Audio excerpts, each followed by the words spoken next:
Students, welcome to my YouTube channel. आज इस session में मैं आप लोगों को टीओसी के बारे में कुछ इंपॉर्टेंट चीज़ें एक्सप्लेन करूंगी।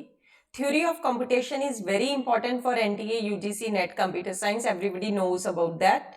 तो today we are going to revise last minute preparation notes. We are going to revise last minute preparation notes, ठीक है। इन दिस शॉर्ट टाइम आपके पास है क्या, जो भी चीजें आप लोगों ने टॉपिक पहले से कवर किए हैं, that is the most important thing कि आप उनको रिवाइज कीजिए। तो उसी सीरीज को ध्यान में रखते हुए आज मैं टीओसी के ऊपर एक वीडियो पोस्ट कर रही हूं, ठीक है। सिर्फ एक वीडियो में पूरा टीओसी डिस्कशन होगा ऐसा पॉसिबल ही नहीं है, ठीक है। तो इस वीडियो में मैं to the point discussion and वो चीजें डिस्कस करूंगी जिनके ऊपर as it is UGC NET में क्वेश्चंस पूछे जा सकते हैं। चलिए तो स्टार्ट करते हैं आज के सेशन को। मैं हूं आपकी educator Nisha Mittal. This is my profile on Unacademy. You can follow me on Unacademy as well and हर संडे 9:30 AM आप मेरी क्लास फॉलो कर सकते हैं। My batch course with complete course computer science and paper 1 का लॉन्च हो चुका है। You can join Unacademy plus by using Nisha M referral code, ठीक है। तो डियर स्टूडेंट, स्टार्ट करेंगे आज के सेशन को। सबसे पहले बेसिक चीजों के साथ स्टार्ट करेंगे। मैंने कुछ नोट्स आप लोगों के लिए कंपाइल किए हैं, मैं वो डिस्कस करूंगी। सबसे पहले एक प्लेन शीट लेते हैं और वहां पे बातें डिस्कस करते हैं टीओसी के बारे में। थ्योरी ऑफ कंप्यूटेशन है क्या, जहां पे हम बातें करते हैं लैंग्वेज के बारे में एंड खास तौर पे ग्रामर के बारे में, ठीक है। ग्रामर क्या होती है, जो लैंग्वेज को जनरेट करती है। Then grammar is just generator of any particular language. तो हमारे पास जैसे हिंदी एक लैंग्वेज है, उसके अपने ग्रामर के रूल्स हैं। पंजाबी एक लैंग्वेज है, उसके अपने ग्रामर के रूल्स हैं, ठीक है। इंग्लिश के अपने ग्रामर के रूल्स हैं। सभी जितनी भी लैंग्वेज होती है उनके अपने ग्रामर के रूल्स होते हैं। उसी तरह से थ्योरी ऑफ कंप्यूटेशन में भी कई लैंग्वेज हैं जिनके अपने ग्रामर के रूल्स होंगे, ठीक है। तो उस पर्टिकुलर ग्रामर के लिए उसके ही रूल्स लगेंगे। सबसे पहले मैं चॉम्स्की हिरार्की आपको समझाऊंगी कि कौन सी ग्रामर किसका सबसेट है। सबसे छोटा सर्कल होता है रेगुलर का, क्योंकि इसके ऊपर रेस्ट्रिक्शंस होती हैं ज्यादा। इसमें कोई भी मेमोरी एलिमेंट नहीं होता, ठीक है। और इसके लिए जो मशीन बनती है that is called finite automata. खासियत क्या है, इसमें कोई भी मेमोरी एलिमेंट नहीं होता, नो मेमोरी। रेगुलर के बाद दायरा आ जाता है किसका, दैट इज कॉन्टेक्स्ट फ्री का। वो आपसे पूछ सकता है कौन सी चीज किसका सबसेट है। तो रेगुलर सबसेट है, कॉन्टेक्स्ट फ्री सुपरसेट है। कॉन्टेक्स्ट फ्री के लिए कौन सी मशीन बनेगी, जो रेगुलर के लिए बन रहा है एफए वो नहीं बनेगा यहाँ पे, ठीक है। यहाँ पे जो मशीन बनेगी that is called push down automata, PDA, ठीक है ना, पुश डाउन ऑटोमेटा। एंड इसकी खासियत क्या है, इसमें 1 मेमोरी एलिमेंट होता है, एक मेमोरी एलिमेंट। कॉन्टेक्स्ट फ्री के बाद कौन सी ग्रामर होती है, that is called context sensitive, okay, ठीक है, context sensitive. And context sensitive के लिए जो मशीन बनती है that is called linear bounded automata, LBA, ठीक है, दैट इज कॉल्ड LBA। इसमें 2 मेमोरी एलिमेंट होते हैं। इसके बाद अक्सर ही चॉम्स्की हिरार्की में हम सीधा रिकर्सिव एन्यूमरेबल लिखते हैं, ठीक है। बाहर का जो सर्कल है हमारा वो क्या आ जाएगा, रिकर्सिव एन्यूमरेबल का। उसके लिए जो मशीन बनती है that is called Turing machine, ठीक है। और इसमें अनलिमिटेड इनडेफिनेट जो है मेमोरी टेप होती है। तो हम ये नहीं कहेंगे कि इसमें 2 या 3 मेमोरी एलिमेंट है, इसमें जितनी मेमोरी चाहिए आप उतनी यूज कर सकते हैं, दैट इज रिकर्सिव एन्यूमरेबल, ठीक है। अब ये चीजें एक्सप्लेन करते हुए मैंने आप लोगों को क्या समझाया है कि जो रेगुलर है that is the subset of context free, context free context sensitive का सबसेट है एंड वो सब कुछ रिकर्सिव एन्यूमरेबल का सबसेट है। नेक्स्ट इंपॉर्टेंट बात की तरफ ध्यान दीजिएगा सभी स्टूडेंट्स, ठीक है। हम किसी अंदर के सर्कल से बाहर क्यों आए हैं, हम रेगुलर से बाहर क्यों आए हैं, क्योंकि वो कॉन्टेक्स्ट फ्री है, वो रेगुलर नहीं। इसलिए जो कॉन्टेक्स्ट फ्री है उसके लिए कभी भी एफए नहीं बनेगा, पर उसके लिए बाहर की मशीन जैसे कि एलबीए, ट्यूरिंग मशीन बन सकती है, बाहर की चीजें जो बाहर के सर्कल के ऊपर है। ऐसे ही जो कॉन्टेक्स्ट सेंसिटिव है, ना तो इसके लिए एफए बनेगा अंदर का सर्कल, ना ही पुश डाउन ऑटोमेटा बनेगा, लीनियर बाउंडेड ऑटोमेटा एंड खासतौर पे ट्यूरिंग मशीन बनेगी। ओके, ठीक है। एंड जो रेगुलर है उसके लिए जब एफए ही बन गया तो उसके लिए push down automata, after that LBA linear bounded automata, after that Turing machine, हर तरह की मशीन बन जाएगी रेगुलर के लिए, ठीक है। This is the concept. अब हम आगे चलेंगे। ये हमारा हो गया एक डायग्राम, कौन सी, चॉम्स्की हिरार्की की। Now we are going to discuss the concept of these languages. Regular को टाइप 3 लैंग्वेज बोला जाता है, ऐसे ही कॉन्टेक्स्ट फ्री था उसके बाद उसको टाइप 2 बोला जाता है। नेक्स्ट है context sensitive, that is called type 1। फिर उसके बाद है recursive enumerable, that is called type 0। Means to say type i+1 is subset of type i, ठीक है, ये इसका सबसेट होती है। i+1 is subset of type i। Clear, ठीक है। कौन सी चीज किसका सबसेट है, अगर वो पेपर में पूछे, राइट। अब मैं नेक्स्ट बात आपको बताना चाहती हूं यहीं पे कि वो आपसे और क्या पूछ सकता है। क्वेश्चन आपको आते हैं बहुत सारे पेपर में डिसाइडेबिलिटी, अनडिसाइडेबिलिटी के रिलेटेड, जो कि मैं आपको बताऊंगी हम कैसे याद रखेंगे पेपर के लिए, ठीक है। इसके ऊपर बहुत सारे क्वेश्चंस हैं, सिर्फ नेट में नहीं, इवन गेट के पेपर में भी आते हैं। ओके, तो स्टूडेंट को लगता है कि इट्स क्वाइट डिफिकल्ट, ठीक है, पर मैं आप लोगों को टेबल रिवाइज करवा दूंगी ऑनलाइन क्लास में ही and it will become very easy for you. Hardly आपको क्लास के बाद 10 मिनट रिवाइज करना है और पेपर से एक दिन पहले आपको वो टेबल रिवाइज करना होगा and you can get success in these kind of questions, ठीक है। I will explain that also. लेकिन उस तक पहुंचने से पहले मैंने रिकर्सिव एन्यूमरेबल तो एक्सप्लेन कर दिया, but there is one concept which is called recursive also, वो मैंने एक्सप्लेन नहीं किया, तो अब मैं साइमल्टेनियसली आपको वो भी एक्सप्लेन करूंगी, राइट, ठीक है। तो सभी स्टूडेंट ध्यान से सुनेंगे। रिकर्सिव एक होता है, दूसरा होता है रिकर्सिव एन्यूमरेबल। ओके, इन दोनों के बीच में क्या रिलेशन है वो सुन लीजिएगा, ठीक है। ये है recursive and what is this recursive enumerable. अगर कोई स्ट्रिंग ट्यूरिंग मशीन में एक्सेप्ट हो जाए, ठीक है ना, एक्सेप्ट होती है जब कोई स्ट्रिंग, तो आपकी मशीन उस वक्त हॉल्ट करती है, स्टॉप।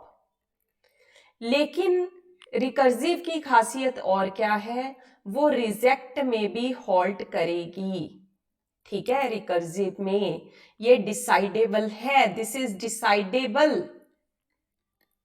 क्या डिसाइडेबल है, रिकर्सिव की हॉल्ट डिसाइडेबल है कि वो दोनों कंडीशन में हॉल्ट करेगी। अब आगे बता रही हूं, फिर आप इसको बेटर वे से अंडरस्टैंड करेंगे कि मैं क्या समझाना चाहती हूं, ठीक है। तो सुनिएगा, जो रिकर्सिव एन्यूमरेबल है, अगर आपकी कोई स्ट्रिंग एक्सेप्ट हो जाए तो ये हॉल्ट करेगा। अगर एक्सेप्ट नहीं होती, नॉट एक्सेप्टेड, तो हॉल्ट कर भी सकता है, नहीं भी, मे और may not, we are not sure about that. तो dear students, this is called undecidable problem. Clear, ठीक है। कौन सी प्रॉब्लम अनडिसाइडेबल हो चुकी, रिकर्सिव एन्यूमरेबल की, जब स्ट्रिंग एक्सेप्ट नहीं हो रही वो हॉल्ट करेगा या नहीं, we are not sure about that, ठीक है। तो वो इनडेफिनेट लूप में जा सकता है, ठीक है, हमें श्योरिटी नहीं है। This is called recursive enumerable. I hope this is clear to all of you. ठीक है, रिकर्सिव एंड रिकर्सिव एन्यूमरेबल के बीच में रिलेशन क्या है? ओके, डिसाइडेबिलिटी, ये मैंने जस्ट एक कंसेप्ट बताया। डिसाइडेबिलिटी के क्वेश्चंस तो आपको हर एक लैंग्वेज ग्रामर के ऊपर पूछे जाते हैं। I will explain each case. Apart from that मैं बताना चाहती हूँ आपको क्लोजर प्रॉपर्टीज भी पेपर में आती हैं। ठीक है, तो सभी स्टूडेंट क्लास को कंटिन्यू रखेंगे, जारी रखेंगे ध्यान से। ठीक है, मैं डेफिनेटली आपको क्लोजर प्रॉपर्टीज अभी एक्सप्लेन कर रही हूँ। नेक्स्ट वीडियो भी एक आएगी, उसमें मैं क्वेश्चंस भी आपको करवाऊंगी, तो वेट कीजिए। सबसे पहले हमने क्या करना है पेपर में, क्लोजर प्रॉपर्टीज के लिए मैं एक टेबल दे रही हूं, आप उस टेबल को एज इट इज याद करेंगे। यहां पे रेगुलर, फिर क्या होता है कॉन्टेक्स्ट फ्री, जो मैंने चॉम्स्की हायरार्की बताई थी, कॉन्टेक्स्ट सेंसिटिव, देन रिकर्सिव, फिर क्या होता है रिकर्सिव एन्यूमरेबल। वो सारी चीजें हमें यहाँ पे लिखनी है, लेकिन कॉन्टेक्स्ट फ्री से पहले लिखना है डिटर्मिनिस्टिक कॉन्टेक्स्ट फ्री। ये बीच में ऐड करना है, तभी मैंने यहाँ पे स्पेस डाली थी। क्लियर? ठीक है, इस तरह से अब हमें क्या करना है, it's really easy. Okay, horizontally तो आपके याद है ना, अब हमें वर्टिकली क्या करना है, यहाँ पे यूनियन, इंटरसेक्शन, कॉम्प्लीमेंट, फिर क्या होता है कंकैटिनेशन, देन क्या होता है क्लीन स्टार क्लोजर। ठीक है, क्लीन स्टार क्लोजर। मैं सबसे पहले ये 5 मेन ऑपरेशंस आप लोगों को एक्सप्लेन करूंगी, उसके बाद मैं आगे बढ़ूंगी। ठीक है, ध्यान से सुनिएगा। Firstly I am going to explain these 5 important concepts. ठीक है, दीज 5, ये सीक्वेंस आपको ऐसे ही रखनी है, यूनियन, फिर इंटरसेक्शन, फिर कॉम्प्लीमेंट, फिर कंकैटिनेशन, फिर क्लीन स्टार। ठीक है ना, बहुत ही सिंपल है। Union, intersection, complement set theory में भी हम लेते हैं, उसी तरह से यहाँ पे है। नेक्स्ट देखिए, रेगुलर जो आपकी है ग्रामर, वो सभी में क्लोज्ड है। Regular language is closed under each and every operation. Okay, ठीक है। नेक्स्ट सुनो, डीसीएफएल में सिर्फ एक एक्सेप्ट होता है कॉम्प्लीमेंट में, बाकी सब जगह पे क्रॉस है, बाकी सब जगह पे क्रॉस है, सिर्फ एक हाँ है। सीएफएल में पहली हाँ है, फिर 2 ना है, फिर 2 हाँ है। सीएसएल सभी के अंडर क्लोज्ड है, ऐसे ही रिकर्सिव सभी के अंडर क्लोज्ड है, पर जो रिकर्सिव एन्यूमरेबल है that is just complement of DCFL. इधर थर्ड में क्लोज्ड था, इधर थर्ड में नहीं है, बाकी सब में है। क्लियर? ठीक है, this is the way to create table. ये टेबल आपको हूबहू याद रखना है और ये याद रह जाएगा, दैट इज नॉट डिफिकल्ट। कैसे करोगे आप? कलर स्कीम यूज करोगे।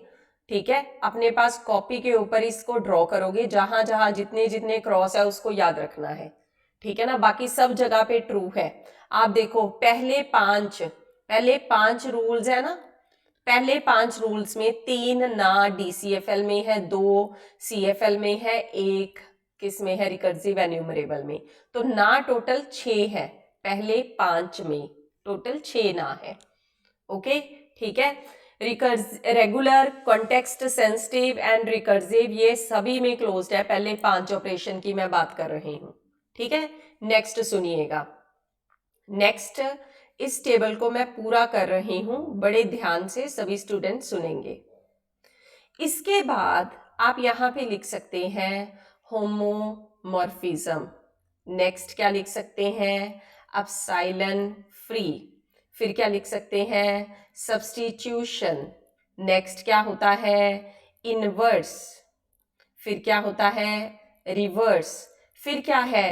Intersection with regular. Okay, intersection है रेगुलर के साथ। सबसे इजी वे बता रही हूं, सुनिएगा। रेगुलर सभी में हाँ है, ऐसे कर लो। थर्ड, सीएफएल की भी सभी में हाँ है। फिर लास्ट की भी सभी में हाँ है। डायग्राम को देखते जाओ जैसे मैं ड्रॉ कर रही हूं। मैं थोड़ा सा कैमरा ऑफ कर देती हूं सो दैट विजिबिलिटी रहे आपको। ठीक है, चलो। तो फर्स्ट, थर्ड एंड फिफ्थ, ठीक है, first, third and sixth, sorry, ठीक है ना, पहला, तीसरा, एंड आखिरी, इनमें सभी में हाँ है।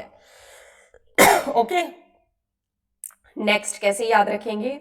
होमोमॉर्फिज्म में किसी और की हाँ है ही नहीं, पहले 3 क्रॉस आ चुके होमोमॉर्फिज्म के केस में। फिर उसके बाद डीसीएफएल में आ जाओ, डीसीएफएल में टोटल 3 क्रॉस हैं। जैसे होमोमॉर्फिज्म में भी 3 क्रॉस थे ना, डीसीएफएल में भी 3 काटी आ चुकी, क्रॉस आ चुके। देन एक हाँ है, फिर एक ना है, और एक खासियत बताना चाहती हूं, इंटरसेक्शन विद रेगुलर सभी की हाँ आ जाएगी। ठीक है, सीएसएल में सिर्फ होमोमॉर्फिज्म की ना है, बाकी सभी की हाँ है। ऐसे ही रिकर्सिव में पहला क्रॉस है, एक हाँ है, फिर क्रॉस है, देन ऑल पॉजिटिव। क्लियर? ठीक है, this is the table which you have to remember and it's really easy to remember this table. ये बहुत ही इजी है इस टेबल को याद रखना। मैं वापस स्क्रीन ऑन कर रही हूं, सभी स्टूडेंट ध्यान देंगे। मैंने आपको लाइव क्लास में इसको ड्रॉ करके बताया है। अब मैं आपको टेबल दिखाना चाहती हूं नोट्स के ऊपर, ठीक है, कि आप कैसे ड्रॉ कर सकते हैं। ओके, ध्यान दीजिएगा सभी students, this is the table जो मैंने आप लोगों के लिए अलग से टेबल ड्रॉ किया है। तो what I have used here, मैंने यहाँ पे क्या यूज किया है, आपको पिक्चर में कम ही दिखाई देगा क्योंकि ये कलर्स मैंने ज्यादा डार्क नहीं यूज किए। तो I have used here colour scheme. आप चेक करो, क्रॉस जहां जहां आए हैं मैंने डार्क कलर के साथ उनके ऊपर अलग कलर कर दिया, सो दैट मैं कलर स्कीम के साथ याद रख सकूं। पर पहले ये सीक्वेंस एज इट इज याद रखनी जरूरी है। फिर फायदा है कलर स्कीम का, 2 क्रॉस, ठीक है, यहाँ पे एक और क्रॉस, नेक्स्ट ये 2 क्रॉस है। देखो ये लास्ट के 6 केस हमने एक बार में किए हैं, पहले के 5 केस हमने एक बार में किए हैं। This is your closure property, right, ये आपकी क्लोजर प्रॉपर्टी है। अब क्लोजर प्रॉपर्टी के रिगार्डिंग हमें यूजीसी नेट में बहुत सारे क्वेश्चंस आए हुए हैं, राइट, ठीक है। तो मैं सबसे पहले कुछ क्वेश्चंस लाना चाहती हूं, अगर मैं अभी ला पाऊं आप लोगों के सामने। डिसाइडेबिलिटी के क्वेश्चंस है ये। तो देखो, जैसे ये क्वेश्चन है, क्या लिखा है यहाँ पे, पढ़िए सभी स्टूडेंट, ठीक है। Recursive enumerable language is closed under complement, closed under intersection, subset of all recursive, uncountable.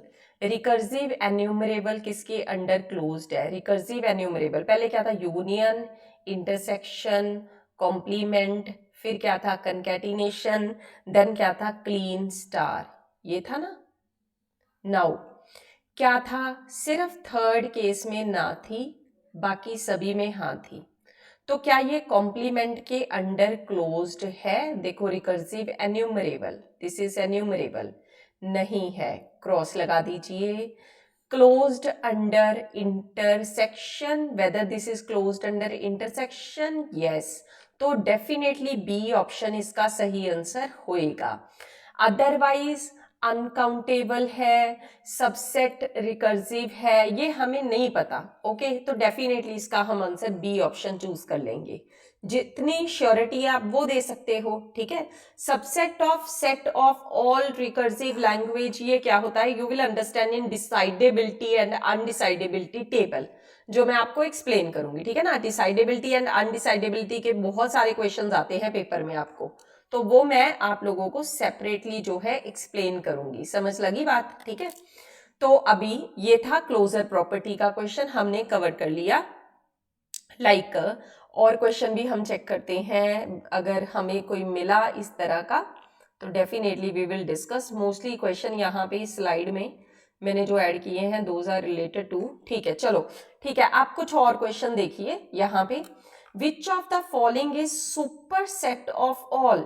देखो, सभी का सुपर सेट आपसे पूछा है, ठीक है, बताओ सुपर सेट क्या होगा। सभी से बड़ा सर्कल किसका था? सबसे बड़ा सर्कल टाइप 0 का। एंड टाइप 0 हम किसको कह रहे थे, रिकर्सिव एन्यूमरेबल को, उसको इन्होंने क्या कहा है, अनरिस्ट्रिक्टेड, दैट इज फाइन, ठीक है ना। ये अनरिस्ट्रिक्टेड क्यों है, बिकॉज मैंने एक बात आपको बताई थी, यहाँ पे इनफाइनाइट मेमोरी है, you can create any kind of machine here, आप यहाँ पे कोई भी मशीन क्रिएट कर सकते हो, डू यू अंडरस्टैंड, ठीक है ना। हाँ, तो वीडियो का साइज थोड़ा सा बढ़ रहा है, I will create one more video to explain each and everything to you.